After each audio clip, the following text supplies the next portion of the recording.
লেখিকা শর্মিষ্ঠা রায়ের রঞ্জাবতীর রূপকথা। রঞ্জা মানে রঞ্জাবতী যখন কলেজ স্ট্রিট মোড়ে এসে দাঁড়ালো, তখন বৃষ্টি থেমে ঝকঝকে রোদ উঠেছে, বেশ চড়া রোদ। পুজোর ঠিক আগের সময়টায় এই রকমই তো হয়, কখনো বৃষ্টি তো কখনো রোদ্দুর। এখন আকাশটা দেখে বোঝাই যাবে না যে একটু আগেই তার কি অবস্থা ছিল। তবু এখনো মাটি ভিজে, এখনো গাছের পাতা থেকে টপ টপ করে জল পড়ছে, এখনো রাস্তার গাড়িগুলোর ভিজে কাঁচ, ভেজা ভেজা গা। রঞ্জা আদি মোহিনীমোহন কাঞ্জিলালের সামনে এসে দাঁড়ালো। এখানেই আসবার কথা পারিজাতের। না, পারিজাত রঞ্জার স্বামী নয়, ওর প্রেমিক। রঞ্জা তাই মনে করে। পারিজাতেরটা জানা নেই, আর কোনোদিন জানা যাবে বলেও মনে হয় না রঞ্জার। তবে তারা দুজনে বন্ধু, এটুকু ঠিক। কোনো সম্পর্ক যখন গুলিয়ে যায়, তখন তাকে বন্ধুত্বের নাম দেওয়া যেতে পারে, ওটা বেশ নিরাপদ। পারিজাত রঞ্জার থেকে গুনে গুনে 5 বছরের ছোট। রঞ্জা মাঝ 40 পার হয়ে গেছে মাস 4 আগেই, আর পারিজাত সবে 40 ছুঁয়েছে। রঞ্জা বিবাহিতা ও এক সন্তানের মা, পারিজাত অবিবাহিত, তবুও তাকে যেন সবটা দেখা যায় না। অথবা সে নিজেকে সবটা দেখতে দিতে চায় না, তার সবটাই একটা পাতলা চাদর দিয়ে ঢাকা। অন্যদিকে রঞ্জার প্রায় সবটাই খোলা, কোথাও কোনো কিছুই আড়াল করে রাখা নেই। আবরণ বা আস্তরণ তার স্বভাব বিরুদ্ধ। রঞ্জাবতী, ও রঞ্জাবতী, কোথায় তোমার রূপকথার মিথ্যে কল্পনার জগৎ, আর কোথায় কঠিন পৃথিবী? কেন তুমি সে ছোট্টবেলার মতো আজও ফ্যান্টাসিতে ডুবে থাকো? ওখান থেকে বেরিয়ে এসো রঞ্জা, ওভাবে বাস্তবকে এড়িয়ে যাওয়া যায় না। দুঃখ, না পাওয়া আর হতাশাকে ঢাকা দিয়ে রাখা যায় না, ভুলে যাওয়া যায় না কিছুই। পারিজাত তোমার রূপকথার রাজকুমার নয়, আর হবেও না কোনো দিন। তোমার সিজোফ্রেনিক বর আর প্রচণ্ড অবাধ্য জেদি ছেলেটা, ওরাই তোমার জগৎ। হায় রে রঞ্জাবতী, পারিজাত যে স্বর্গের বাগানের ফুল, তোমার বাগানেও কোনো দিনই ফুটবে না। তুমি তো ছোট থেকে চেয়েছিলে যে তোমার জগৎটা সাজানো রূপকথার মতো হোক। সেখানে দুধ সাদা সোনার পালঙ্কে সোনার কাঠি আর রূপোর কাঠি নিয়ে ঘুমিয়ে থাকবে তুমি, আর তোমার মনের মতো সেই রাজকুমার কাঠি ছুঁয়ে তোমাকে জাগিয়ে নিয়ে পালিয়ে যাবে একেবারে পক্ষী রাজে চড়ে। আর তোমাদের পেছনে ছুটে ছুটে আসবে যত রাক্ষস, খোক্কস, দত্তি, দানব। আর তোমার রাজকুমার কোমরে গুজে রাখা তরবারির ঘায়ে তাদের কাটতে কাটতে রক্ত মেখে ঘেমে সেই রবি ঠাকুরের বীরপুরুষের মতো তোমার সামনে এসে দাঁড়িয়ে বলবে, রঞ্জা, কি হয়েছে তোমার? কি ভাবছো এত? রঞ্জাবতী, এসেছো কতক্ষণ? আরে এই রঞ্জাবতী। রঞ্জা চমকে ওঠে। ওর সামনে পারিজাত, একদম ঝকঝকে, যেন ভোরের শিশির দিয়ে ধোয়া। দেখতে এত এত এত ভালো লাগছে ওকে। রঞ্জা আর চোখ ফেরাতেই পারছে না। কি হয়েছে? পারিজাত প্রশ্ন করে। কোথায়? কিছু না তো। রঞ্জা একটু থেমে বলে, কিছুই তো নয়। তাহলে চলো, যাওয়া যাক। চলো চলো। দুজনে শাড়ির দোকানে ঢোকে। আদি মোহিনীমোহন কাঞ্জিলাল, বেনারসি কিনতে হবে। না না, রঞ্জাবতীর জন্য নয়, পারিজাতের হবু বউ চন্দ্রানী, ওর জন্য। সামনেই তো বিয়ে পারিজাত আর চন্দ্রানীর। রঞ্জা শুধুমাত্র শাড়িটা পছন্দ করে দিতে এসেছে। চন্দ্রানীর পছন্দের রং ম্যাজেন্টা। ছেলেরা আবার শাড়ির কি বোঝে, তাই চন্দ্রানী আসতে চেয়েছিল, কিন্তু দরকারি একটা কাজ পড়ে গেল, তাই আসতে পারল না বেচারি। তাই আসতে হলো রঞ্জাবতীকেই, রূপকথার রাজকুমারের হবু বউয়ের জন্য বেনারসি পছন্দ করতে। চন্দ্রানী জানে না যদিও, বিয়ের আগে এবং অবশ্যই পরেও তার হবু বরের সাথে বান্ধবীদের ঘোরাঘুরি যদিও তার একেবারেই পছন্দ নয়, তাই তাকে আর কিছু জানিয়ে অশান্তি বাড়াতে চায়নি পারিজাত। পারিজাতের সাথে চন্দ্রানীর আলাপ বেশি দিনের নয়, তার চেয়ে রঞ্জাবতীর সাথে পরিচয় অনেকটাই বেশি দিনের। চন্দ্রানীর সাথে প্রেম বিবাহ নয়, রীতিমতো দেখে শুনে। তবে রঞ্জাবতীর মনে হয় পারিজাত এখন রীতিমতোই চন্দ্রানীর প্রেমে পাগল। ভালোই তো, যার সাথে বিয়ে হবে তার সাথে আগে থেকেই প্রেম হয়ে যাওয়া ভালো। অন্ততপক্ষে ব্যর্থ বিবাহিত জীবন বইতে হয় না, তাই কি কে জানে। পারিজাত নেহাতি ধোয়া তুলসী পাতা নয়। প্রচুর সম্পর্কে জড়িয়েছে সে, তবে একটাও বিয়ে পর্যন্ত গড়ালো না। এটাই যা দুঃখের। কিন্তু রঞ্জার জীবনে সেইভাবে কোনো প্রেম আসেনি।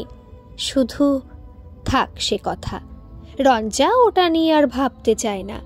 যা কখনো হবার নয় সেটা নিয়ে একটা মিথ্যে জগৎ গড়ে কি লাভ। ও সব ছেড়ে বেনারসি শাড়ির দিকে মন দেয় রঞ্জা। তবে পারিজাতের যেন কোনোটাই ঠিক মনের মতো লাগছে না।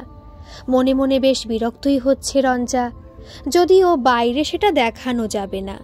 পারিজাত বলবে তোমার হিংসে হচ্ছে, হয়তো ঝগড়া করবে, বলবে চাও কি তুমি আমি সারা জীবন বিয়ে না করেই থাকি।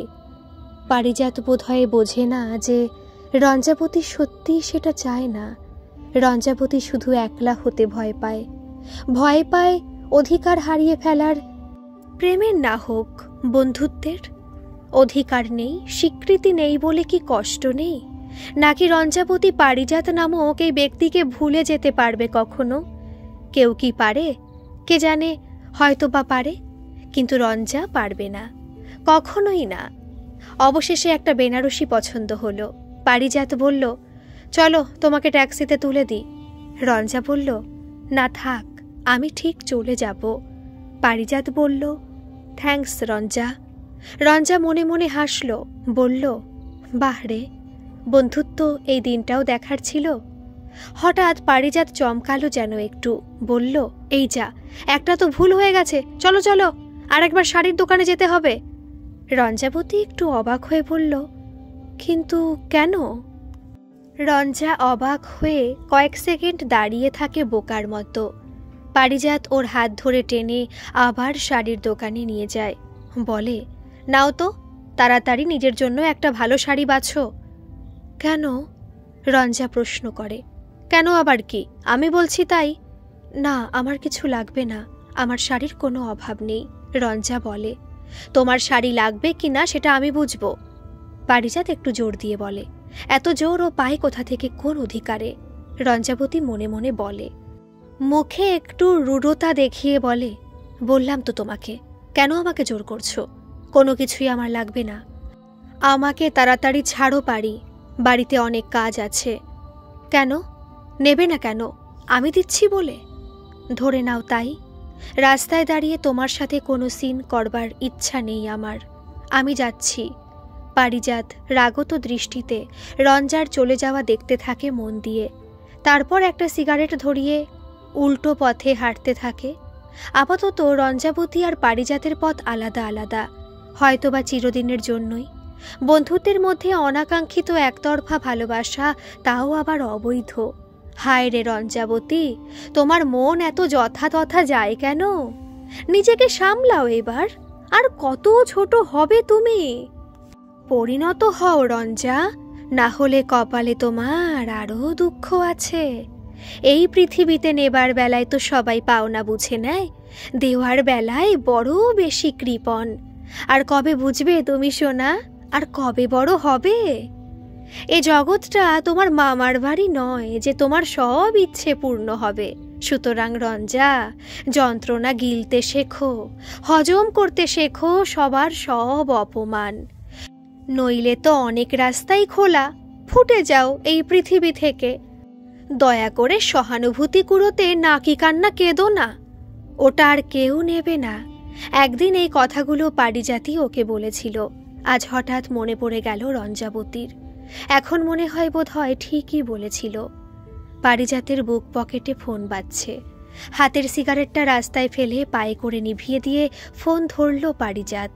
হবু বউ চন্দ্রানী। পারিজাত এখন থেকেই আদর করে চাঁদ বলে ডাকে। বলো চাঁদ, কোথায় আছো? এই তো ফিরছি তোমার ম্যাজেন্টা কালারের বেনারসি হাতে। একাই? আরে কে থাকবে সোনা? তোমার বান্ধবী আসেনি তো? মায়েরই বলছি, একদম মা কালীর দিব্যি। তুমি শালা বিশ্বাস করো না বলেই রাগ ধরে। আচ্ছা হয়েছে, কত পড়ল বেনারসি? আরে যতই পড়ুক, তুমি তো আমার একমাত্র বউ নাকি?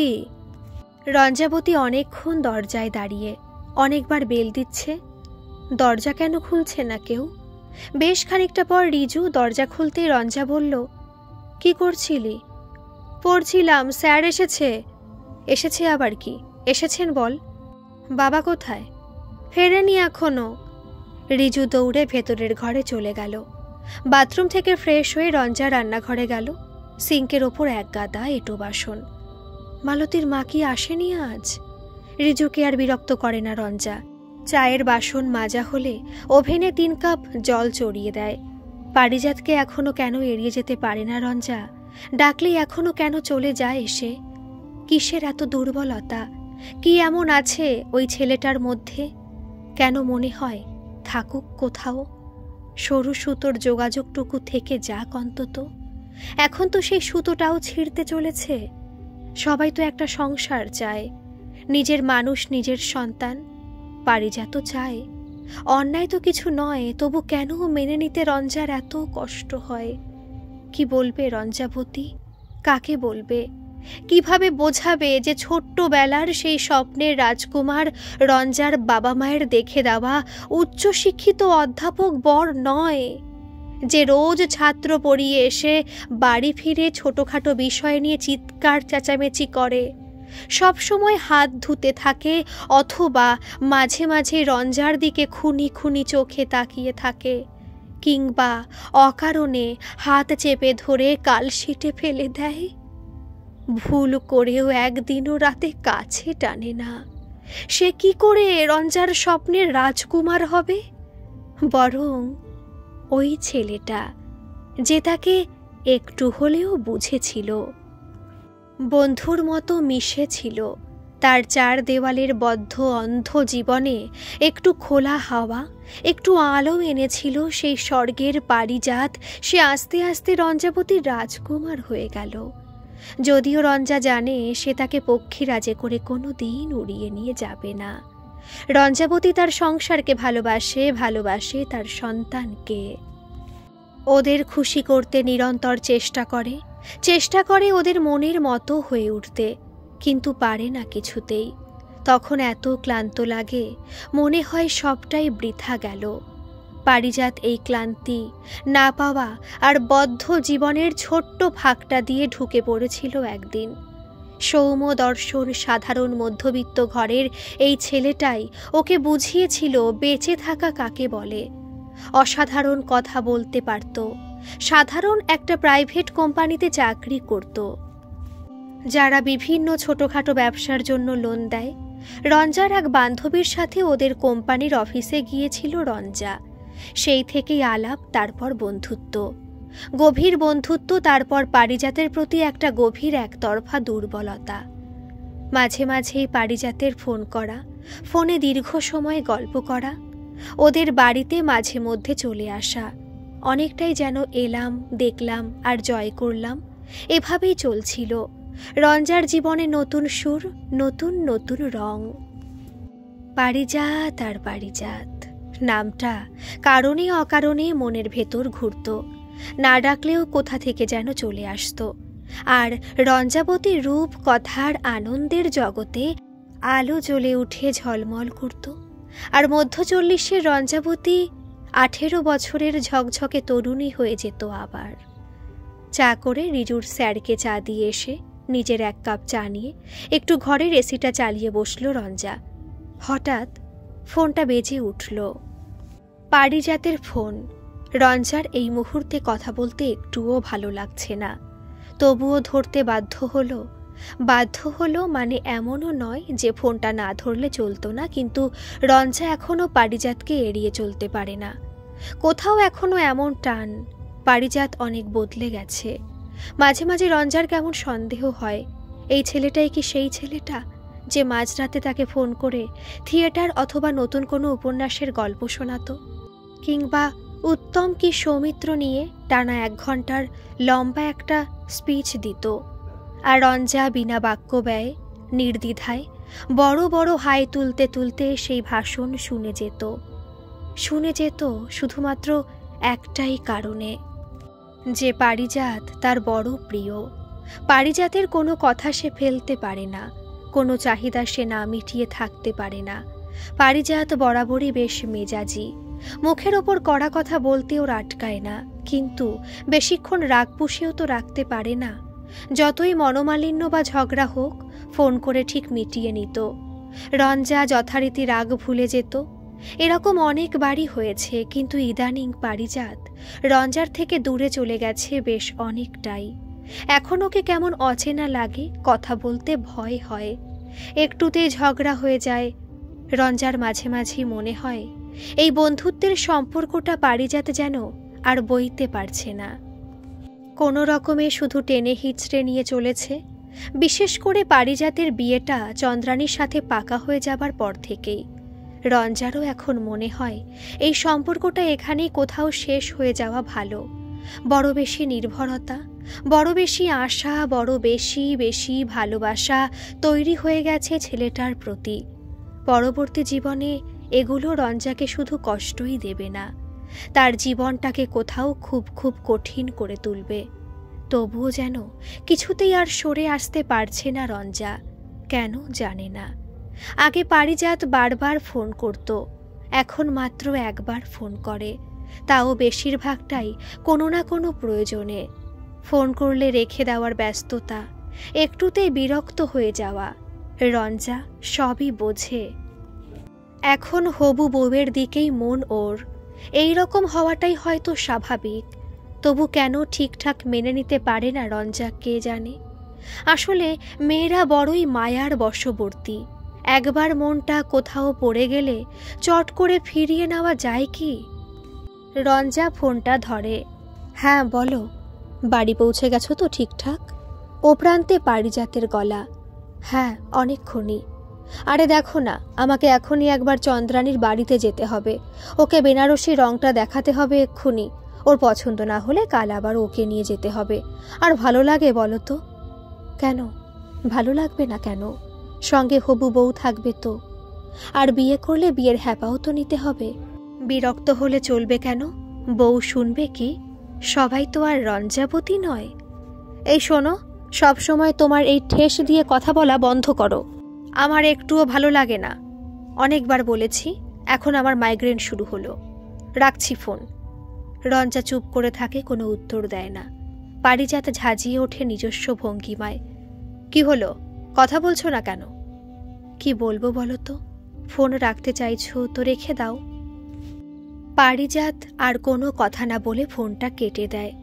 রঞ্জা একটা দীর্ঘ নিঃশ্বাস ফেলে। দরজায় ঠিক দুবার পরপর বেল বাজে। এই বেল রঞ্জার খুব চেনা। ওর স্বামী জয়ন্ত এসেছে। রঞ্জা দরজা খোলে। জয়ন্ত এক ঝলক রঞ্জাকে দেখেই বলে, কোথাও গিয়েছিলে নাকি? হ্যাঁ, একটু বেরিয়েছিলাম। শান্ত গলায় রঞ্জা বলে। কোথায়, কখন, কার সাথে? রঞ্জার সাথে পারিজাতের মেলামেশা জয়ন্ত একদম পছন্দ করে না। ওর ধারণা দুজনের মধ্যে কিছু একটা চলছে। জয়ন্তকে বুঝিয়ে বুঝিয়ে ক্লান্ত রঞ্জা এখন আর জয়ন্তকে কিছু বোঝাবার চেষ্টা করে না, তাই এখন মিথ্যে বলে। একটা শাড়ির দোকানে গিয়েছিলাম, কলেজ স্ট্রিট। আমার বান্ধবী সোমা ওর সাথে গিয়েছিলাম। সেই দুপুরবেলা অনেকক্ষণ ফিরে এসেছি। আজ মালতীর মা আসেনি। রিজুর পড়ার ঘরে স্যার আছেন, আসতে কথা বলো। চা খাবে কি? একটানা কথাগুলো বলে একটু শ্বাস নেয় রঞ্জা। সন্দেহবাতিক সিজোফ্রেনিয়ার লক্ষণ রঞ্জা জানে। সাইকোথেরাপিস্ট ডক্টর অমিতাভ ব্যানার্জি ওকে একবার বলেছিলেন। জয়ন্তর জন্যই যেতে হয়েছিল দু একবার। বিয়ের পর থেকেই চলছে সবাইকে জড়িয়ে অকারণ সন্দেহ। কয়েকবার গায়ে হাতও তুলেছিল এই জন্য। আগে অসহ্য লাগতো, আত্মহত্যা করতে ইচ্ছে করত। এখন সব সয়ে গেছে। সবই তো সয়ে যায়, সময়ের সাথে সাথে সবই সইয়ে নিতে হয়। বাসর মেজে রুটি তরকারি করে খেতে দিয়ে নিজে খেয়ে রান্নাঘরটা পরিষ্কার করতে করতে রঞ্জার প্রায় রাত 12টা বেজে গেল। শোবার আগে একবার ফোন চেক করল। ট্রু কলারে পারিজাত চক্রবর্তী, অনেক কল। রঞ্জা জানে এত রাতে পারিজাত কার সাথে কথা বলছে। প্রথম প্রথম খারাপ লাগতো, মূল্যহীন হয়ে যেতে কারই বা ভালো লাগে। তবে এখন আর একটুও খারাপ লাগে না, একটুও না। এখন চিৎকার করে বলতে ইচ্ছে করে, তোমার কোনো করুণা, দয়া, ভালোবাসা অথবা বন্ধুত্বের নাটক এগুলোর কোনোটাই আমার আর লাগবে না পারিজাত। বিশ্বাস করো, এগুলো ছাড়াও আমি এখন বাঁচতে পারবই। বাঁচতে আমাকে শিখতেই হবে, একা একা, একাই। রঞ্জাবতীর দিন কাটে নানা রকম কাজে, আনন্দে, বেদনায়, ঠিক আর 5 জন মানুষের মতো। পারিজাতের ফোন এখন আর প্রায় আসেই না। হোয়াটসঅ্যাপে মাঝে মধ্যে অল্প বিস্তর কথা হয়, কেমন আছো ইত্যাদি গোছের 2টো একটা। রঞ্জাবতীর কষ্ট হয় খুব, মনে হয় সেই আগের দিনগুলোর মতো করে পারিজাত আবার তার সাথে গল্প করুক, মাঝে মাঝেই তাদের বাড়ি চলে আসুক। খুব ইচ্ছা করে সব আবার আগের মতো হয়ে যাক। পারিজাত তার রূপকথার রাজকুমার। সে ছাড়া রঞ্জাবতীর জীবনের যে আর কোথাও কোনো রং নেই। বিবর্ণ দুর্বিষহ এক একটা দিন, কোথাও কোনো আনন্দ নেই, আশা নেই, ভালোবাসা নেই, শুধুমাত্র দিনগত পাপক্ষয়। কোথাও কোনো অপেক্ষা নেই, সুর নেই, ভালো লাগার একটাও মুহূর্ত নেই। কি ভালো লাগবে? কেনই বা ভালো লাগবে? পারিজাত ছাড়া রঞ্জার জীবনে ভালো লাগার আর কোথাও কিচ্ছু নেই। সংসারের জন্য, সন্তান বা স্বামীর জন্য রঞ্জা সব কর্তব্য করে, কোথাও এতটুকু ত্রুটি রাখে না। কিন্তু তার নিজের জন্য তো কোথাও কিছু নেই। পৃথিবীর কোথাও এতটুকু জায়গা নেই যেখানে সে প্রাণ খুলে সবটা বলে দিতে পারে। রঞ্জা পারিজাতের কাছে অভিযোগ করবে না কখনো, বলবে না নিজের কষ্টের কথা। কেনই বা বলবে? তার তো কোনো অধিকার নেই। আর বললেও পারিজাত শুনবে কেন? রঞ্জা তার কাছে শুধুমাত্রই বন্ধু, এর বেশি তো আর কিছু নয়। ভবিতব্য সবাইকে যার যার পথে ঠিক নিয়ে যায়, কারোর কোথাও কিচ্ছু করবার থাকে না। নিজেকে তাই শুধরে নেবার চেষ্টা করে রঞ্জা। পারিজাতের সাথে যোগাযোগ ক্ষীণ হয়ে আসছে, এরপরে একেবারেই বন্ধ হয়ে যাবে হয়তো। অসম্মানিত হবার চেয়ে ভালো কষ্ট সহ্য করবার ক্ষমতা তৈরি করে ফেলা, যেখানে আর তার কোনো জায়গা নেই, সেখান থেকে নিঃশব্দে সরে আসা। ভালো থাকুক পারিজাত, সুখী হোক, এই প্রার্থনাই করে রঞ্জাবতী তার প্রিয় মানুষটার জন্য। স্বাভাবিক থাকার চেষ্টা করে, নানাভাবে নিজেকে ভুলিয়ে রাখার চেষ্টা করে, আগের চেয়ে আরও অনেক অনেক বেশি করে কাজের মধ্যে ডুবিয়ে রাখে নিজেকে। সংযত হয়ে যায় আগের চেয়ে অনেক বেশি, খারাপ লাগাটুকু বাইরে প্রকাশ করে না আর কোথাও। দীপাবলির পর হঠাৎ এক সন্ধ্যায় পারিজাতের ফোন আসে। সামনের অগ্রহায়ণে প্রথম যে বিয়ের তারিখটা আছে, সেদিনই বিয়ে করছে ওরা। পারিজাত আর চন্দ্রানী স্বামী স্ত্রী হয়ে যাবে। একদিন আসতে চায় পারিজাত ওদের বাড়িতে সপরিবারে বিয়ের নিমন্ত্রণ করতে। রঞ্জাবতী, রঞ্জাবতী, দুঃখ তোমার কি? তোমার জন্য রাজকুমারের খবর এনেছি। ভালোই আছে, সুখেই আছে, যেমন তুমি চাও। মনের মানুষ মনেই থাকুক, কান্না চেপে যাও। তার জন্য ভাবলে অনেক, দুঃখ পেলে রাশি। তোমার দেওয়া ফুলের মালা, এখন সেটা বাসি। ভালোবাসা তোমার ছিল, আর তো কোথাও নেই। রঞ্জাবতী, বুক ভাসিও চোখের জলেতেই। ডোরবেল বাজছে, সাথে মোবাইলটাও। মোবাইলে পারিজাত। দরজায়, হ্যাঁ বলো। আরে বাবা, দরজাটা খোলো। পারিজাতের গলায় বিরক্তি। রঞ্জাবতী তাড়াতাড়ি দরজা খুলে দেয়। ব্যস্ত ছিলে নাকি? ওই একটু, রোজের মতো। আসলে আরও অনেক জায়গায় যেতে হবে। হ্যাঁ জানি। তোমার তো এখন দম ফেলারও সময় নেই। হ্যাঁ একদমই ঠিক বলেছ। তোমার হাজবেন্ড আছেন? না, ও তো অনেক আগে বেরিয়ে যায়। তাহলে তুমি এটা রাখো। পারিজাত হাত বাড়িয়ে রঞ্জার হাতে বিয়ের কার্ডটা দেয়। আগামী 23শে অগ্রহায়ণ, ডিসেম্বরের 9, চলে যেও সবাই মিলে।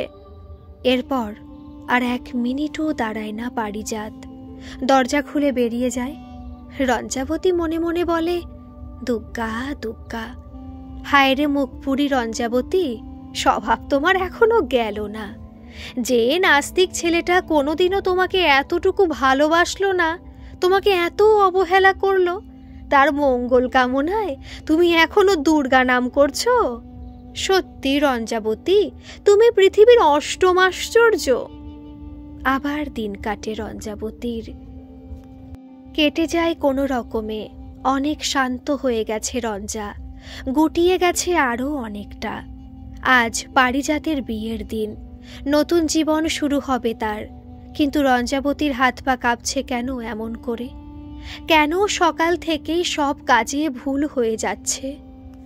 কেন খুব কান্না পাচ্ছে? কেন তুমি এমন হয়ে যাচ্ছ রঞ্জাবতী? সামলাও নিজেকে। পারিজাত তোমার কেউ নয়, কোনোদিনও তো ছিল না রঞ্জা। তুমি ওকে একাই ভালোবেসেছিলে, ও তোমাকে কখনোই ভালোবাসেনি। তবে কেন শরীর ছুঁয়েছিল পারিজাত? কেন অন্য রকম করে চুমু খেয়েছিলে আমায়? সেটা তবে কি ছিল? ভালোবাসা নয়? নয় নয়? তবে কি ছিল? তুমি বলবে ওরকম তো হয়েই থাকে, পুরুষ মহিলা কাছাকাছি এলে ওটা কোনো দোষের কিছু না। কিন্তু পারিজাত, আমি যে সেটাকেই ভালোবাসা বলে ভুল করে ফেলেছি। তুমি তো বলেছিলে পারিজাত যে তুমি যাকে ভালোবাসো না তার শরীর কখনো ছোঁও না। তবে তো তুমি মিথ্যে বলেছিলে আমাকে। কেন মিথ্যে কথা বলেছিলে? তুমি নাকি মিথ্যে কথা কখনো বলো না। আমি তো বলিনি কাউকে সে কথা, কোনোদিনও বলবো না। শুধু তুমি আমার কাছে অনেক অনেক ছোট হয়ে গেলে। তোমাকে কি আর ভালোবাসতে পারবো আগের মতোই? তোমার তো তাতে কিছু যায় আসবে না। পুরুষের গায়ে যে কোনো কালই লাগে না। শুধু আমি মনে মনে অহল্যা হয়ে গেলাম। হৃদয় খানা যে আমার পাথর হয়ে গেল পারিজাত। তোমাকে যে সে পাথরে আর স্থাপন করতে পারছি না। কোন দাসরথী এসে খণ্ডাবে এ পাপ আমার? কে গলাবে এ পাথরের হৃদয়? ওখানে যে রক্ত জমে গেছে পারিজাত, সে রক্ত আর যে বইছে না। সারা দেহে কেন এত কালশিটে আমার? একেই কি কলঙ্ক বলে? রঞ্জাবতী, কার কি ক্ষতি? কাঁদবে তুমি একা? জীবনটা যে বড্ড কঠিন, ঘুচবে স্বপ্ন দেখা। সবটাই তো রূপকথা নয়, রূপটাই যে বড়। রঞ্জাবতীর পায়ের মাটি কাঁপছে থর থর। রঞ্জা হেরেই গেল। আলো দিয়ে সাজানো সারা বাড়িটাই বিয়ে বাড়ি। সানাই বাজছে খুব মৃদু। চারিদিকে ফুলের গন্ধ আর নানা রকম সুগন্ধির। চারিদিকে হাসির শব্দ, আনন্দ হইচই। রঞ্জা সপরিবারে পৌঁছে গেছে। বেশ ভিড়। বড় একটা ব্যাঙ্কোয়েট হল ভাড়া করেছে পারিজাত। হলের দুধারে সুন্দর সুসজ্জিত চেয়ার। হলের ঠিক মাঝখানেই পারিজাতের নতুন বউ, বেনারসি ফুল চন্দন আর গয়নায় মোড়া সুবেশা সুন্দরী। পারিজাতকেও দেখতে পাচ্ছে রঞ্জা।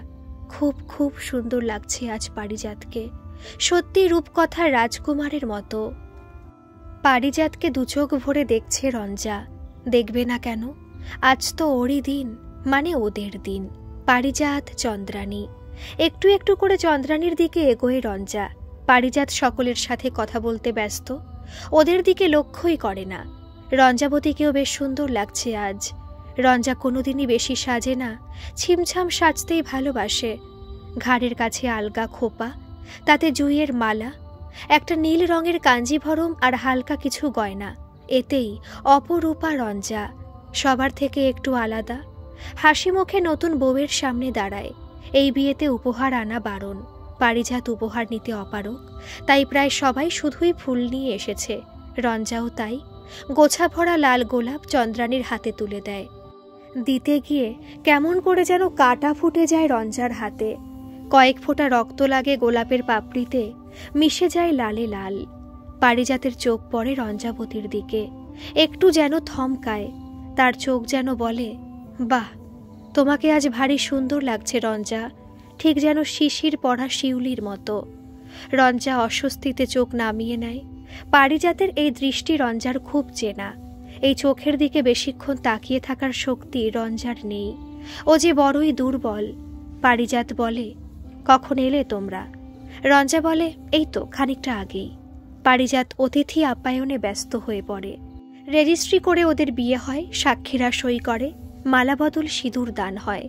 পারিজাত চিরদিনের মতো চন্দ্রানীর হয়ে যায়। রঞ্জাবতীর বুকে মোচড় লাগে, চোখ ঝাপসা হয়ে আসে। তবু সবটাই লুকিয়ে ফেলে নিপুণ কৌশলে। মেয়েরা খুব ছোট থেকেই সবকিছু লুকোতে শিখে যায়, শিখে নিতেই হয়। এছাড়া তাদের বোধহয় কোনো উপায় নেই। রাতে ফিরে এসে বিছানায় শুয়ে কাঁদে রঞ্জা। নিঃশব্দে, কান্নার শব্দ যেন আর কারো কানে না যায়। এভাবেই যে কতবার কেঁদেছে রঞ্জা তার কোনো ঠিক নেই। অভ্যেস হয়ে গেছে। আজ পারিজাতের ফুলশয্যা। পারিজাত তার ছিল না কোনো দিনই, শুধু হয়তো কিছু আকর্ষণ ছিল, তবু কোথাও সরু সুতোর একটা যোগ ছিল। আজ সবটুকু ছিঁড়ে গেল। পারিজাতের ওপর আর তার কোথাও কোনো অধিকার রইল না, থাকা উচিতও ছিল না। রঞ্জা এখন সত্যিটা মেনে নিতে শিখে গেছে, যত কঠিনই হোক না তা। এছাড়া আর উপায় কি? রঞ্জাবতীর দিন কাটছে কারণ কেটে যাওয়াই নিয়ম। কিন্তু কিভাবে কাটছে সেটা তো শুধু রঞ্জাই জানে। সংসারে কোথাও কোনো ত্রুটি নেই, অসামঞ্জস্যতা নেই, পরিপূর্ণতার অভাব নেই, কোনো অশান্তি নেই, সব একদম ঠিকঠাক আছে। বাইরে থেকে দেখে বোঝারও কোনো উপায় নেই যে রঞ্জার জীবনের কোথাও অনেকটা নেই। সেখানে একটা বিশাল কৃষ্ণ গহ্বর তৈরি হয়ে গেছে। কেউ যেন খাবলা দিয়ে রঞ্জার বুকের ভেতর থেকে ধুকপুক করা ওই যন্ত্রটার কিছুটা অংশ কেটে নিয়ে চলে গেছে, যে অংশটার নাম ছিল পারিজাত। কারোর পৌষ মাস তো কারোর সর্বনাশ। তবে রঞ্জা কখনোই চন্দ্রাণী পারিজাতের সর্বনাশ চায় না। রঞ্জা তেমন মেয়েই নয়। চন্দ্রাণী পারিজাত দুজন দুজনকে ভালোবাসত, আর ওদের ভালোবাসা পূর্ণ পরিণতি পেল। এটাই তো শেষ কথা, সহজ আর সুন্দর। এখানে রঞ্জাবতী কোনোভাবেই তো আসে না, আসতে পারে না। ভুলে যাও রঞ্জাবতী, ভুলে যাও পারিজাতকে। এই মোহের বাঁধন কেটে যে করেই হোক বার হয়ে এসো, না হলে একা ছটপট করতে করতে তুমি শেষ হয়ে যাবে। আয়নায় নিজেকে একবার দেখো রঞ্জা, তোমার চোখের কোলে গাঢ় কালি। নিজের প্রতি তোমার কোনো যত্ন নেই।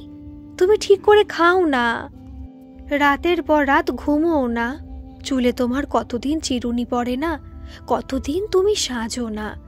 নিজেকে আর একটুও ভালোবাসো না। কেন রঞ্জা? কার জন্য?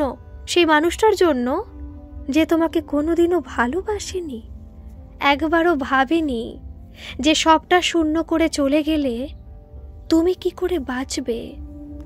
সে তোমাকে অবহেলা করেছে, অপমান করেছে কতবার। তাহলে এখনো কেন তুমি তার মধ্যেই বাস করছো রঞ্জা? কেন বলো? তুমি নিজেকে পারিজাত দিয়ে ঘিরে রেখেছ। ওখান থেকে বেরিয়ে এসো রঞ্জাবতী, বেরিয়ে তোমাকে আসতেই হবে। তোমার রূপকথার গল্প ফুরিয়ে গেছে, নোটে গাছটি মুড়িয়ে গেছে।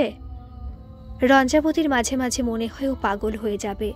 বুকের ভেতর একটা বোবা কান্না ঘুরপাক খায় যখন তখন। পারিজাত, পারিজাত, তোমার সাথে কেন দেখা হয়েছিল আমার? না হলেই তো ভালো হতো। খুব কি দরকার ছিল এই পরিচয়টুকুর? এতে কার কি লাভ হলো? কষ্ট পেল শুধুই রঞ্জাবতী, আর তো কারো গায়ে কোনো আঁচ লাগলো না, না পারিজাত চন্দ্রাণীর আর না ওর স্বামী ছেলের। মাঝখান থেকে শেষ হয়ে যাচ্ছে রঞ্জাবতী, ক্রমশ ফুরিয়ে যাচ্ছে যেন। এবার শুধুই নিভে যাবার পালা, আর তারই অনন্ত অপেক্ষায় আছে রঞ্জাবতী। না, দিনের পর দিন এইভাবে আর চালিয়ে উঠতে পারছে না রঞ্জা। জয়ন্তর সাইকোথেরাপিস্ট ডক্টর অমিতাভ ব্যানার্জিকে ফোন করে একটা অ্যাপয়েন্টমেন্ট নিয়ে নেয় রঞ্জা। ডাক্তার ব্যানার্জি চেম্বারে বসে আছে রঞ্জা, নাম লিখিয়ে ডাকের অপেক্ষায়। বেশ কয়েকজন বসে আছেন ওর সাথেই। কে যে রোগী বাইরে থেকে তা দেখে বোঝাই যায় না। রঞ্জাবতীকে দেখেও কি কেউ বুঝতে পারবে যে ও এইরকম একটা মানসিক টানাপোড়েনের মধ্যে দিয়ে যাচ্ছে? রঞ্জাবতী ভাবে কে জানে কার কি সমস্যা। ডাক্তার ব্যানার্জির ঘরটা আধো অন্ধকার, শুধু টেবিলে রাখা ল্যাম্পটা জ্বলছে। রঞ্জা অমিতাভ ব্যানার্জির সামনের চেয়ারে বসে পড়ে। বলুন মিসেস রায়, কেমন আছেন? শারীরিক তো ভালোই। বুঝেছি, আমার কাছে তো কেউ শরীরের সমস্যা নিয়ে আসে না। বলুন আপনার মনের খবর। কিন্তু ঠিক কিভাবে শুরু করব সেটাই বুঝতে পারছি না। রঞ্জা একটু অস্বস্তিতে পড়ে গেল। ভয় নেই, আমি আপনাকে সাহায্য করে দিচ্ছি, একটু সহজ করে দিচ্ছি, আপনার সমস্ত অস্বস্তি কেটে যাবে। ধন্যবাদ ডাক্তার ব্যানার্জি। রঞ্জাবতী একটু আশ্বস্ত হলো যেন। আমি বলি, অমিতাভ শুরু করলেন, সমস্যা আপনার স্বামীকে নিয়ে নয়। আমি কি ঠিক বলছি? অমিতাভর মুখে মৃদু হাসি। রঞ্জা একটু অবাক, কি করে বুঝতে পারলেন? বলছি, মিসেস রায়, যদি সমস্যাটা আপনার স্বামী অথবা ছেলে নিয়ে হতো তাহলে আপনার মধ্যে এত অস্বস্তি থাকতো না, যেটুকু আমি বুঝতে পারছি। আর আপনার স্বামী অথবা ছেলের সমস্যা হলে তারা তো আপনার সাথেই আসতো, তাই নয় কি? আগেও এসেছে, কিন্তু আজ আপনি একাই এসেছেন, তাই সমস্যাটা একান্তই আপনার নিজের, ঠিক তো? আচ্ছা মিসেস রায়, সবার আগে বলুন তো আপনার নামটা। আমি তো আপনাকে মিসেস রায় বলেই জানি, কখনো তো শোনা হয়নি আপনার নামটা। আমার নাম রঞ্জাবতী। বাহ, দারুণ নাম তো, একেবারে রূপকথার রাজকন্যার মতো। রঞ্জাবতী রায়, খুব ভালো। এবার শুরু করুন আপনার গল্পটা। একটু হেসে অমিতাভ বললেন, জানেন রঞ্জাবতী, আমার কাছে এগুলো সমস্যা নয়, এক একটা গল্প, জীবনের গল্প। জীবনটা তো একটা গল্পই, তাই নয়? কারো গল্প একটু ছোট, কারো গল্প একটু বড়, এই তো তফাৎ। নিন, শুরু করে দিন, দেখবেন কিছু যেন বাদ না যায়। রঞ্জাবতী বলল পুরোটাই, কোথাও একটুও কিছু বাদ দিল না। অমিতাভ ব্যানার্জি খুব মন দিয়ে শুনলেন, তারপর বললেন, আচ্ছা রঞ্জাবতী, পারিজাতের বিয়ের পর মানে ইদানিং কি আপনি একবারও পারিজাতকে ফোন করেছেন কখনো? কথা হয়েছে একবারও? অথবা সামনাসামনি দেখা হয়েছে কি কখনো? ওদের নতুন সংসার দেখে এসেছেন একবারও? রঞ্জাবতী একটু থমকে গেল, বলল, না, দেখা হয়নি আর কখনো, কথাও হয়নি। ওদের বাড়িতে যাওয়া তো দূর, ফোন করাও হয়নি এই 5 মাসে একবারও। আগে কি নিয়মিতই কথা হতো? রঞ্জাবতী ঘাড় নেড়ে বলে, হ্যাঁ, প্রায় প্রতিদিনই। কি কথা হতো জানতে পারি? পারিজাত নানান বিষয়ে কথা বলতে পারত, রাজনীতি, খেলা, সিনেমা, থিয়েটার, সাহিত্য, গান, প্রায় সব বিষয়েই ওর অবাধ যাতায়াত ছিল, এমনকি দর্শনেও। মাঝে মাঝে ওকে আমার দার্শনিক বলে মনে হতো। ও খুব জটিল বিষয়কে খুব সহজ করে বুঝিয়ে দিতে পারত, আর যে কোনো বিষয়ের খুব গভীরে ঢুকে সেটা নিয়ে একটানা অনেকক্ষণ কথা বলে যেতে পারত। ওর কথা বলার ভঙ্গিমা, অতি সুদর্শন চেহারা, ওর চিন্তা ভাবনার গভীরতা আমাকে ওর প্রতি আকৃষ্ট করে ফেলেছিল। বলা যেতে পারে আমি ওর প্রেমে নয়, একেবারে নেশায় পড়ে গিয়েছিলাম। বস্তুত এখনও আছি, সেই নেশা আমি কিছুতেই কাটিয়ে উঠতে পারছি না। এই পর্যন্ত বলে রঞ্জা একটু থামল। পুরো ঘরটায় একটা সূচ পড়া নিস্তব্ধতা। বেশ কয়েক মিনিট দুজনেই চুপচাপ। রঞ্জার মাথা নিচু, চোখে জল। অমিতাভ রঞ্জার দিকে একটা টিস্যু পেপার এগিয়ে দিয়ে বললেন, চোখ মুছে নিন, সময় নিন আরও একটু। আরও 5 মিনিটের নীরবতা। তারপর অমিতাভ আবার শুরু করলেন, আচ্ছা রঞ্জাবতী, আমাকে সত্যি করে একটা কথা বলুন তো। আপনি পারিজাতের প্রতি দুর্বল ছিলেন, এতে তো কোনোভাবেই সন্দেহ নেই, কিন্তু একটা কথা বলুন যে পারিজাত কি কখনো এমন কোনো কথা বলেছিল বা এমন কোনো আচরণ করেছিল যাতে আপনার মনে হয়েছে যে ও আপনার প্রতি কোনোভাবে দুর্বল? ভালো করে ভেবে আমাকে বলুন, কিচ্ছু লুকোবেন না। ডাক্তার ব্যানার্জি এক দৃষ্টে তাকিয়ে আছেন রঞ্জাবতীর দিকে। রঞ্জাবতীর মাথা নিচু। কি হলো আপনার রঞ্জা? আমি যে প্রশ্নটা করলাম তার উত্তর দিন। সংকোচের কোনো কারণ নেই। আমি ডাক্তার, আপনি রোগী। আপনি তো আপনার রোগ সারাতেই আমার কাছে এসেছেন, তাই সব কথা খুলে আমাকে না বললে কিন্তু আপনারই ক্ষতি। আমি তো আপনার দক্ষিণাটা পেয়েই যাব। বলুন, পারিজাত কি কখনো বলেছিল যে ও আপনাকে ভালোবাসে, বা ওর আচরণে কখনো কি অন্যরকম কিছু মনে হয়েছিল আপনার? আপনি বুঝতে পারছেন তো যে আমি ঠিক কি বলতে চাইছি? রঞ্জাবতী কয়েক সেকেন্ড চুপ করে থেকে বলল, না, মুখে তো তেমন করে কিছু বলেনি কখনো। তবে তবে কি রঞ্জা, বলুন। একটু অন্যরকম করে ছুঁয়েছিল বেশ কয়েকবারই। অন্যরকম মানে? আমি যা বোঝাতে চাইছি আপনাকে সেটাই কি? হ্যাঁ। রঞ্জা ঘাড় নাড়ে। রঞ্জাবতী ঠিক কতটা অন্যরকম? মানে আমি বলতে চাইছি কত দূর আর কতবার? অন্তত 3-4 বার, আর নিরাপত্তা বজায় রেখে যত দূর যাওয়া সম্ভব তত দূর। বুঝলাম। আচ্ছা, আপনি কি বাধা দিয়েছিলেন? না, সেভাবে নয়। আসলে সবটাই তো এত আচমকা ঘটে গিয়েছিল। তাছাড়া পারিজাতকে আমি ভালোবাসি, ও ছুলে তো আমার খারাপ লাগবার কথা নয়। আমি ওকে প্রশ্রয় দিয়েছিলাম খানিকটা। আচ্ছা ডাক্তার ব্যানার্জি, আমি কি ভুল করেছিলাম কিংবা পাপ? রঞ্জা কেঁদে ফেলে। দেখুন রঞ্জাবতী, পাপ কি আমার ঠিক জানা নেই। ভুল করেছিলেন এটাও আমি বলবো না। আমার মনে হয় আপনি এই ব্যাপারটা ঠিক সহজভাবে নিতে পারেননি। যদি নিতে পারতেন তাহলে আজ আপনাকে আমার কাছে আসতেই হতো না। আমার কাছে এটা পাপও না আর ভুলও না। এটা স্বাভাবিক মানুষের প্রকৃতি। আপনি যথেষ্ট আকর্ষণীয় আর পারিজাত সুন্দর।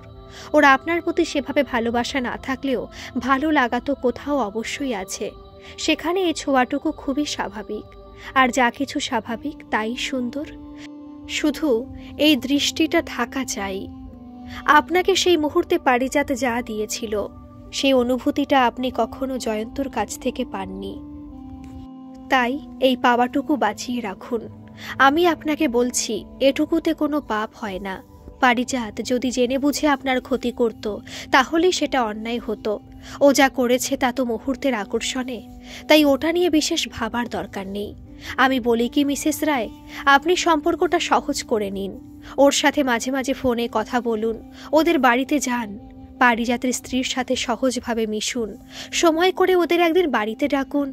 সত্যিটাকে সহজ করে নিতে শিখুন, না হলে আপনার কষ্টটাই বাড়বে কেবল, কারোর কিছুই যায় আসবে না। মনটাকে জলের মতো স্বচ্ছ করে দিন, তরল করে রাখুন, যাতে প্রয়োজন মতো সব জায়গায় গড়িয়ে যায়, সব পাত্রে ধরে যায়। দেখবেন আর কোথাও কোনো অসুবিধা নেই।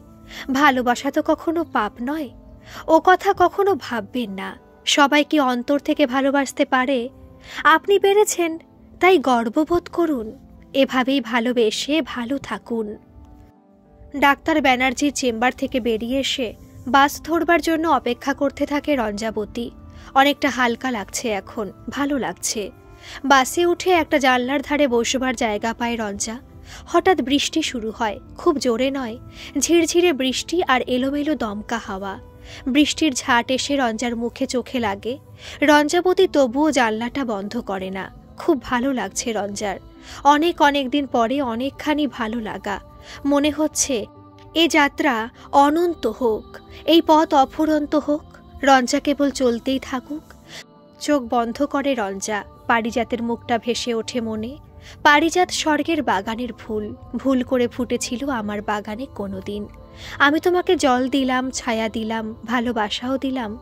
তুমি আমাকে কত কথা দিলে, ভাষা দিলে, প্রাণ দিলে, রূপ রস গন্ধ সব দিলে। আমি সব ভরে নিলাম আমার মনে, শরীরে। তুমি ছেড়ে তো যাওনি কোনোদিন, সব সময় ছিলে, আজও তেমনই আছো। তবে কেন শুধু শুধু কষ্ট পাই আমি? তুমি তো আমার সমস্ত সত্তায় জড়িয়ে আছো প্রবলভাবে।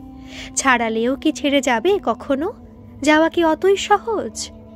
রঞ্জাবতী বাস থেকে নেমে গলির মুখের মিষ্টির দোকান থেকে কিছু মিষ্টি কিনে নেয়। রিজু মিষ্টি খেতে খুব ভালোবাসে। শুধুমাত্র ছেলেটার মুখের দিকে তাকিয়ে থেকেই তো সবকিছু মেনে নেওয়া। দরজায় বেল দিতেই রিজু এসে দরজা খোলে, কিন্তু রিজুর মুখটা দেখে রঞ্জা চমকে যায়।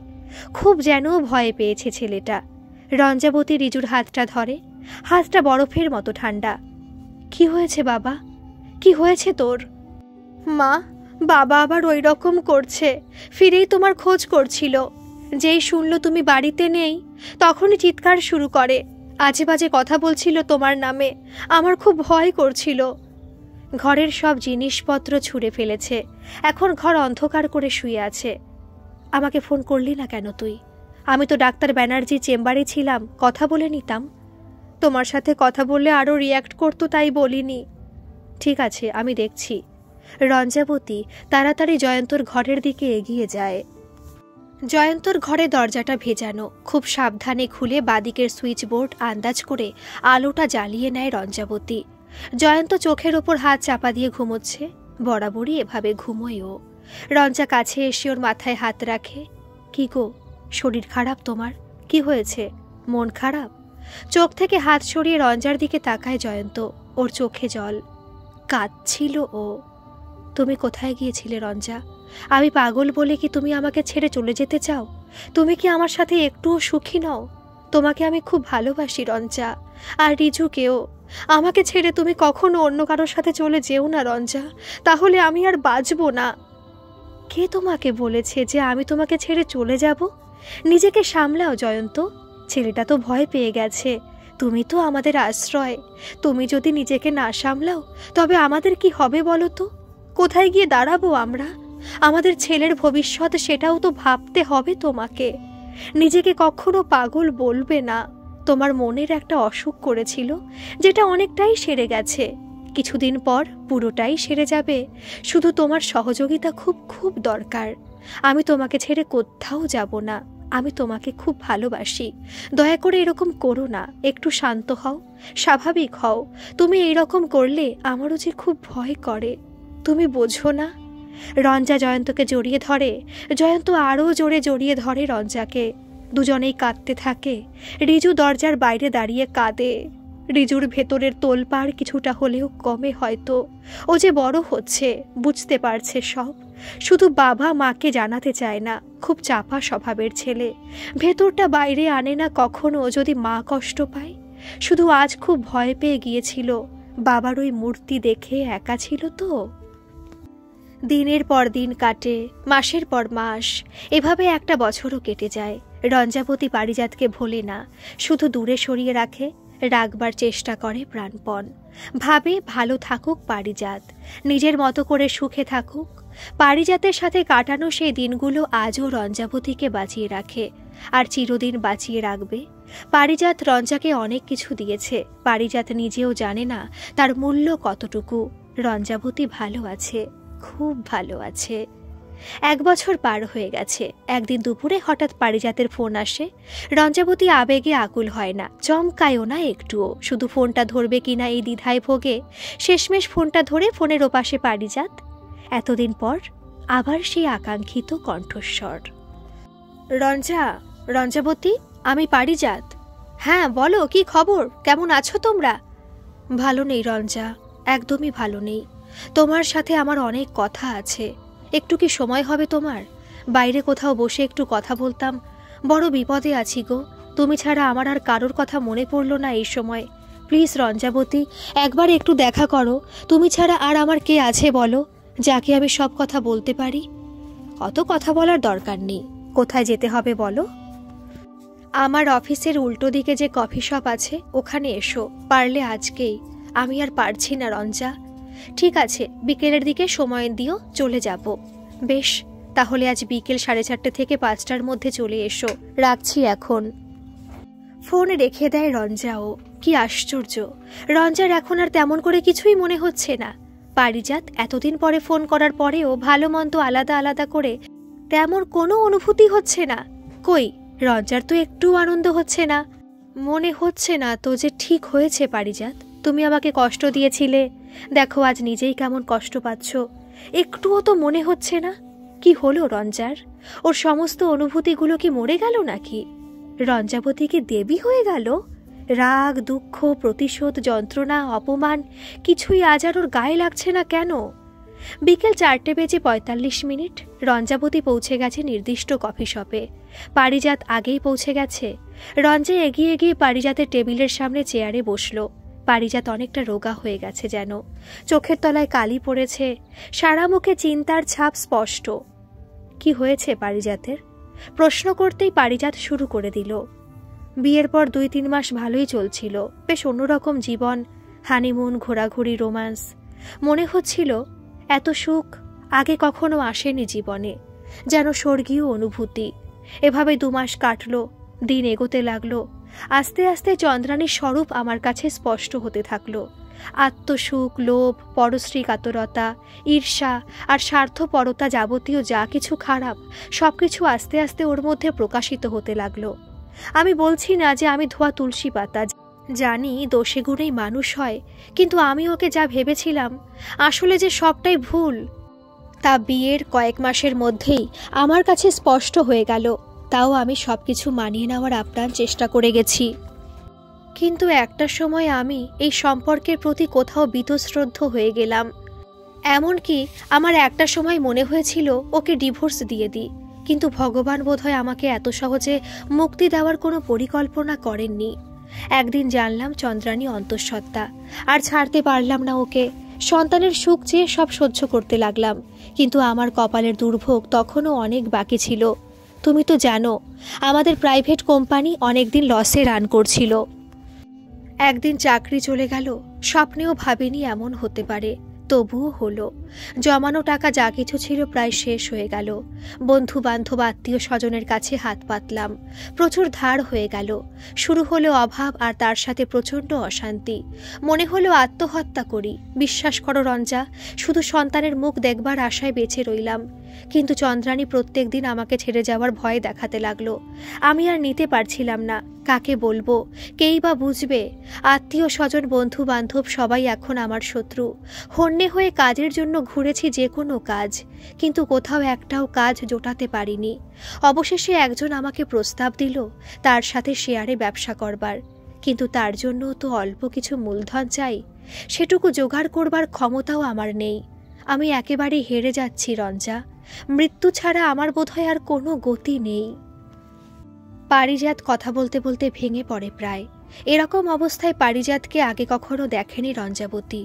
ওর সেই দাপট, কথা বলবার ধরন, সেই চাপা অহংকার কিচ্ছু নেই। নিয়তির সাথে অহরহ যুদ্ধে হেরে যাওয়া এক অসহায় মানুষ, দয়া আর করুণার পাত্র মাত্র। অতি সাধারণ রঞ্জাবতীর সামনে বসে নিজের অসহায়তা আর যন্ত্রণার বর্ণনা দিতে বাধ্য হচ্ছে, কারণ আজ আর তার কথা শোনবার মতো একটাও মানুষ নেই। এমনকি সে যাকে ভালোবেসে বিয়ে করল সেও নেই। রঞ্জাবতীর পারিজাতের ওপর কোনো রাগ নেই, কোনো প্রতিশোধ স্পৃহা নেই, দয়া করুণা কিছুই নেই। তবে ভালোবাসা এখনো অফুরন্ত আছে আর চিরদিনই থাকবে। ভালোবাসা মানে ভালোবাসা, ভালোবাসাই। অধিকার করবার ভালোবাসা নয়, স্বার্থের ভালোবাসা নয়, প্রতিদান অথবা প্রত্যাশার ভালোবাসা নয়, ভালোবাসার মতো ভালোবাসা। পারিজাত ভালো নেই, তাই রঞ্জাবতীও ভালো থাকতে পারবে না। পারিজাত বেঁচে না থাকলে রঞ্জাবতীও বেঁচে থাকতে পারবে না। কেউ জানুক আর না জানুক, শুধু রঞ্জাবতী জানে এটা কত বড় সত্যি। তোমার ঠিক কত টাকা লাগবে পারিজাত? ঠিক কতটা হলে তোমার সব সমস্যা মিটে যাবে? সেটা বলা খুব কঠিন, তবে আপাতত যদি ব্যবসা করবার টাকাটা পেয়ে যাই, তাহলে হয়তো বা নতুন করে জীবনটা শুরু করতে পারি। সেটা কত টাকা কিছু আন্দাজ আছে তোমার? তাও প্রায় 2-2.5 লাখ টাকা। তুমি কি আমাকে টাকার কোনো ব্যবস্থা করে দিতে পারো রঞ্জাবতী? সত্যি বলছি, আমি সারা জীবন তোমার গোলাম হয়ে থাকব। হয়তো পারি, কিন্তু তার জন্য তোমাকে আমার গোলাম হয়ে থাকতে হবে না। কিভাবে? রঞ্জাবতী তার হাতের দুটো শুধু সোনার বালা চুড়ি, গলার মোটা সোনার চেন লকেট, 2 কানের বেশ বড় দুটো দুল, আঙুলের আংটি, এমনকি নাকের হীরের নাকছাবিটাও খুলে সব একসাথে একটা বড় রুমালে বেঁধে পারিজাতের হাতে দিয়ে বলে, এভাবে। আরও আগে যদি আমাকে একবার জানাতে তুমি পারিজাত, তবে এতদিন ধরে তোমাকে আর এতটা কষ্ট করতে হতো না হয়তো। আমি জানি রঞ্জাবতী, তুমি আমাকে কিছুতে এতটা কষ্টে থাকতে দিতে না। আমি তো জানি তুমি আমার কত বড় বন্ধু। বলতে পারিনি শুধু লজ্জায়। কোন মুখে বলতাম বলো? তোমাকে কতবার কত আঘাত করে কথা বলেছি, কত সময় কত ছোট করেছি। চন্দ্রাণীর সাথে তোমার তুলনা করে কত সময় কত অপমান করেছি। আর কোন মুখে এসে দাঁড়াতাম তোমার সামনে? তবে আজ এলে যে, বিশ্বাস করো রঞ্জাবতী, আমি তোমার কাছ থেকে আজ কিছু নিতে আসিনি। তোমাকে ধরে শেষবার বাঁচার চেষ্টা করে দেখতে এসেছিলাম, যদি তুমি কোনো পথ দেখাতে পারো, এইটুকুই আশায়। কিন্তু তুমি এইভাবে আমাকে তোমার গা খালি করে সব গয়না খুলে দিয়ে দেবে, এ আমি স্বপ্নেও ভাবিনি। তুমি এগুলো দিও না রঞ্জা, আমার খুব খারাপ লাগছে। তোমার খারাপ লাগবার কিছু নেই, এগুলো সবই আমার বাবার দেওয়া, আমার নিজের গয়না। তুমি বিপদে পড়েছ, মানুষ হিসেবে, বন্ধু হিসেবে সাহায্য করছি মাত্র, আর কিছু না। তুমি তোমার ভালো সময় এলে আবার আমাকে ফিরিয়ে দিও। আমি তোমাকে কখনো ভুলতে পারবো না রঞ্জা, তোমার কাছে চিরকৃতজ্ঞ থাকব। কৃতজ্ঞতাকে চেয়েছি আমি তোমার কাছে? রঞ্জা, তোমার বর জয়ন্ত, সে কিছু বলবে না তো? তোমার বাড়িতে এই নিয়ে কোনো অশান্তি হবে না তো? জয়ন্ত অত কিছু লক্ষ্য করে না পারিজাত, ওর মানসিক অবস্থা ভালো না, আবার চিকিৎসা শুরু করতে হয়েছে। কোনো রকমে শুধু চাকরিটা করে, তাই এখনও চলে যাচ্ছে। তোমার চিন্তার কিছু নেই, ভালো থেকো, আমি আসি। আজ রঞ্জাবতীর মনটা ভালো নেই। হাঁটতে হাঁটতে শ্যামবাজার 5 মাথার মোড়ে এসে দাঁড়ালো একটা ফাঁকা ট্রাম, তাতে চড়ে বসলো রঞ্জাবতী। আজ কেন জানি না বাড়িতে ফিরতে একটু ইচ্ছা করছে না। ট্রামে জানলার কাছে বসে মেঘলা আকাশের চাঁদোয়া দিয়ে ঢাকা কলকাতাকে দেখতে দেখতে চলেছে রঞ্জাবতী। চলেছে তো চলেছে আনমোনা উদাসিনী এলোমেলো রঞ্জাবতীর হঠাৎ কেমন বুক উতলে কান্না এলো, আর ট্রাম, রাস্তা, ফুটপাত, গাছপালা, ছাতাবিহীন পথিক সবাই কেমন ভিজে গেল তাতে। এই ঘটনার পর আর একবারও পারিজাতের কোনো ফোন আসেনি। ইতিমধ্যে 6 মাস কেটে গেছে। একদিন বিকেলে পারিজাতের ফোন এলো। রঞ্জাবতী ফোনটা ধরল। এই রঞ্জাবতী আর আগের মতো নেই। তার পরনে সাদা শাড়ি, সিঁথিতে সিঁদুর নেই, হাতে নেই শাখা, পলা অথবা নোয়া। ফোনের ওপারে পারিজাতের গলা শুনতে পেল রঞ্জা। হ্যালো রঞ্জাবতী, আমি পারিজাত। শুনতে পাচ্ছ রঞ্জা? তোমার দেওয়া গয়নাগুলো বাধা দিয়ে আমি যে টাকা পেয়েছিলাম তাই দিয়ে বন্ধুর সাথে শেয়ারে যে ব্যবসাটা শুরু করেছিলাম সেটা এখন রমরমিয়ে চলছে রঞ্জাবতী। তুমি শুনতে পাচ্ছ? চন্দ্রানী আমাকে ছেড়ে আর কখনো যাবে না বলেছে। রঞ্জা, তুমি কি আমার কথা শুনতে পাচ্ছ না? হ্যালো রঞ্জা, তুমি জানো 4 মাস আগে আমার একটা ছেলে হয়েছে। তুমি ভাবতে পারছো রঞ্জা যে আমি বাবা হয়েছি। আমরা এখন খুব ভালো আছি রঞ্জা, খুব ভালো। শুধু তোমার জন্য, শুধু তোমারই জন্য রঞ্জাবতী। হ্যালো রঞ্জা, তুমি কিছু বলছো না কেন? হ্যালো রঞ্জা, কি হয়েছে তোমার? কথা বলো রঞ্জা। রঞ্জাবতী কোনো উত্তর দেয় না, ফোনটা কেটে দেয়। তারপর পারিজাতের নম্বর সব দিকে ব্লক করে দেয়। এরপর আর পারিজাতের কোনো ফোন কখনো আসেনি। আসবার আর কোনো উপায়ও ছিল না। তবে পারিজাত একবার রঞ্জাবতীর বাড়িতে এসেছিল গয়নাগুলো ফেরত দেবার জন্য। বাড়ির বাইরে মস্ত তালা ঝুলছিল। পাড়ার লোকেরা বলেছিল ওরা বাড়ি বিক্রি করে চলে গিয়েছে, কিন্তু কোথায় গেছে সে খবর কেউ দিতে পারেনি। আজকের গল্পটা আপনাদের কেমন লাগলো একটা কমেন্ট করে কিন্তু অবশ্যই জানাবেন। আর প্লিজ যারা এখনও সাবস্ক্রাইব করেননি তারা একটা সাবস্ক্রাইব করে আমার এই পরিবারের সাথে যুক্ত হয়ে যাবেন। ধন্যবাদ।